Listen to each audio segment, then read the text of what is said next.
Alright, yama atiefo ne adofo nyina kwaba. Enso mfamra adwumade so ene there more update. Enso so na free ho enso etimi eba. Yabamam update on how to folk anafe Asante Kotoko and then Ghana football. Na bibi aso no etimi akoso kama ambo Thursday na Ghana Premier League no. And so a match day 15 and so 8 eba so a ball area no miensa team I find is Legon Cities any Adriana FC and a day Ebony our University of Ghana Stadium Basake Holy Stars and a Bechem United and a airport Heart of Lions and a Young Apostles and a bebo now for Friday Asante Kotoko any BBN Go Stars at me about 6 o'clock p.m. na that game no so a bit me abaso na fe Sunday no Accra Lions any Heart of Folk and so the beboni 3 o'clock p.m. na that game wait me abaso Kawara United any Vision FC Prekum Chelsea any Dreams FC Samates any Nations FC na fe ni Wednesday tima your friend say inso atraman any mediama enso so etimi edi aponi elho ene yade agese no so ekoso ayede ehon nsem no enso etimi eba before say akodi nkomo ewo tima your friend say Accra to Folk asoye no yenni nkomo kakra ewo ne your friend say eye Asante Kotoko emra epacha okuram ewo Asante Kotoko aboya your friend say Isaac Minta say ne eba no say nyambo Thursday ana player and coach status committee no enso so ebetenase na chese status committee no tenase ya na omahwe die abrowa enso de ne poma enso betimi akosi tinyambo Thursday ana chese boy phone sa Isaac Minta onim se Isaac Minta digono omadi kan ya free team my phone se Adriana FC 2 times ne nyina Adriana enso so antimi amba amepim ewo player and status committee no enso aswe ho ntino ne yetene se nyambo a eye Thursday de bibia nso betimi akoso kama na afi no almost so etimi ape asem no puma sibre na afi Asante Kotoko enso etimi asan boya ye fene se eye Isaac Minta no abesi akan e de ama Asante Kotoko Justice Nkuku Blay enso so player bi achese osina kadema Asante Kotoko a fantastic player achese Ghana ha players a omunim bobo na Justice Nkuku Blay e kan and then experienced players no Justice Nkuku Blay is among almost so any boni bopano account na me part no contract with Asante Kotoko no and so awareness and the contract na just say Kotoko for Nkuku Blay offer sanka ono so 20 minutes tenure contract no na say ndi akujane say Kotoko for no my boy no 8,000 Ghana cedis and then Justice Nkuku Blay and so 8 month 10,000 Ghana cedis eno ana koma contract na ay complicated na nearby kan say unim stano da Kotoko enso so ewram our United States of America no omokom konya 3 months visa na enwechi no Justice Nkuku Blay ko apply for a visa 5 years amache say almost etimi edi amano anka Nkuku Blay no ne etene se upper club enso so our America na after senka season no enso ekona wie a ono so etimi akwasha American 5 years visa no so etimi nya no anka ono so etimi akotoa so ewo honde no na ise woni Kotoko for mpanyfo enso so edi nkomo ho edi ehon nsem no enso etimi edi eba right back I phone say Augustine Randolph achese ono so sinakan edema eye Kara United now officially no boy no so etimi afitima ye phone say Kara United enso so etimi ko Asante Kotoko enso any di boya ye phone say Hafiz Ibrahim achese ne etene say boy no aka yes achi etimi phone say Asante Kotoko say negotiation no egusu eno so etimi ekoswa ye di ehon sam no so etimi eba now former aye uram so a Bechem United cap almost so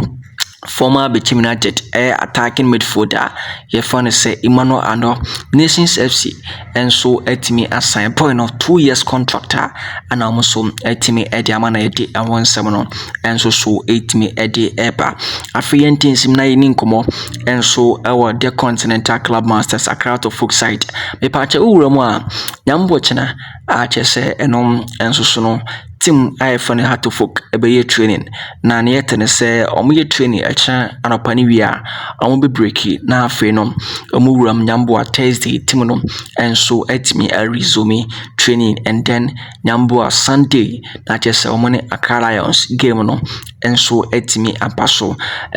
goalkeeper ye fa ne se Solomon Agbesi onum se Solomon Agbesi goalkeeper bia na chese Heart of Oak enso etimi epe no na eno mu no na chese Solomon Agbesi enso so etimi kupra ya August team ho na Solomon Agbesi enso so etimi ekoye surgery bibia enso so no etimi course kama da ma Solomon Agbesi na niete ene se goalkeeper no enso etimi ay fully fit bibia enso so no etimi course kama edema wo hwe ne mu se Nyamboa next year no ono so betimi esi agopama so na ono so etimi esi aka when say Solomon Agbesi one of the goalkeepers Heart of Oak ejinachi achepa achese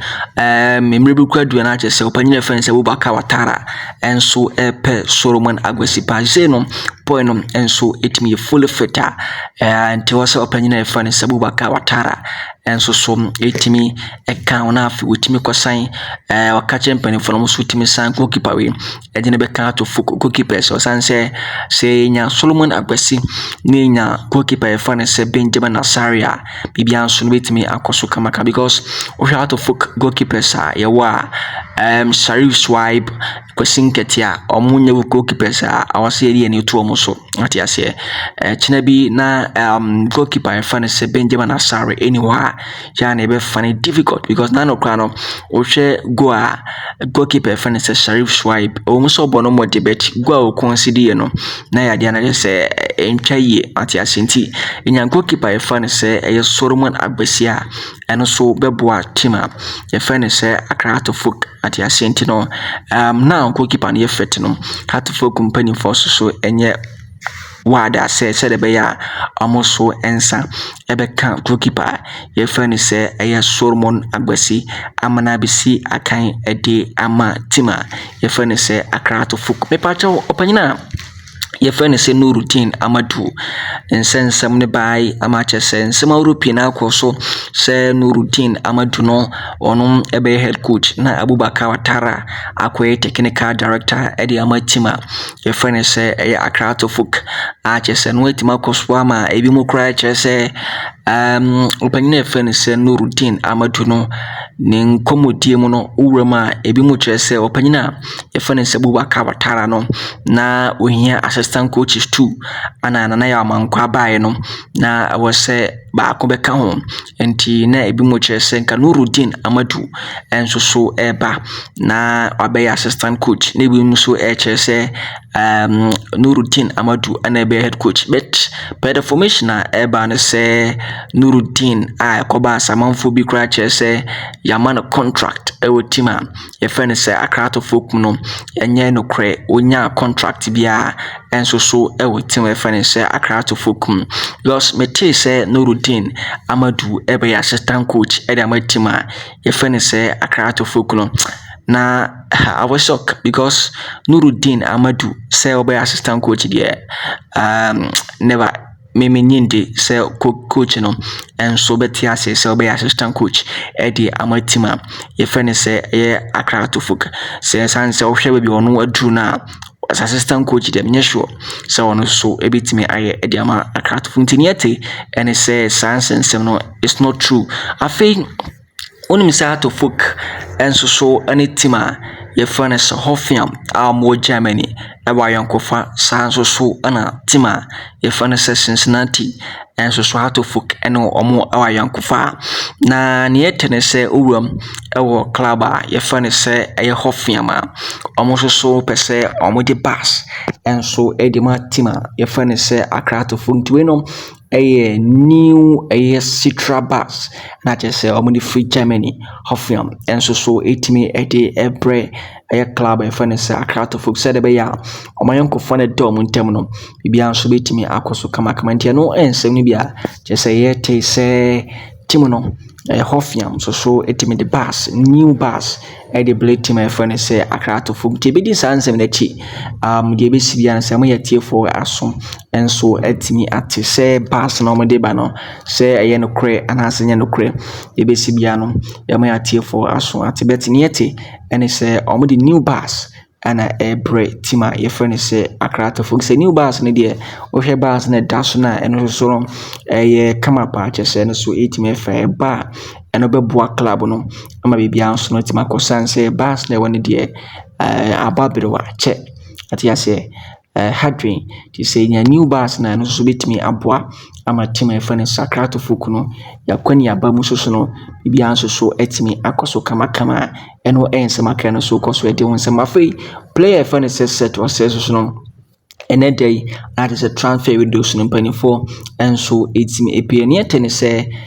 mususu betimi ahia na afi mususu etimi di nkomo na afi no en wachi no one the boy no contract enso etimi edi amano na set was say enso etimi assign edi amatima ye fene say Accra to Folk na afi watima gina apia edi amatima ye fene say Accra to Folk boy ye fene say kwampuku enso expect say nyambo Friday ono so betimi apo the first game edi amatima ye fene say eye Asante Kotoko sanse or return ye no wonya emo game bia na day ana chese yetimi apie transfer window na wo hwe ne mum say wono sosom ebetimi apo the first game edi amatima ye fene say Asante Kotoko nyambo a eye nia ye fene say Friday ntino Ghana Premier League no machalem dika kan nyambo Thursday ana esase Thursday, Friday, Saturday and then Sunday na se bibia nso no etimi akoso nti afiwe ni de Christmas nya no obun se ye enjoy football na bibia nso no etimi akoso yemfa nsem ni nsi na afi share we next episode sense se won subscribe ya obe subscribe na afi nso no odo comment na ato comment section won one like and one share program no ama others enya bi enso wa subscribe so a na afi wa share na wa like do comment no ato wase kama yakramo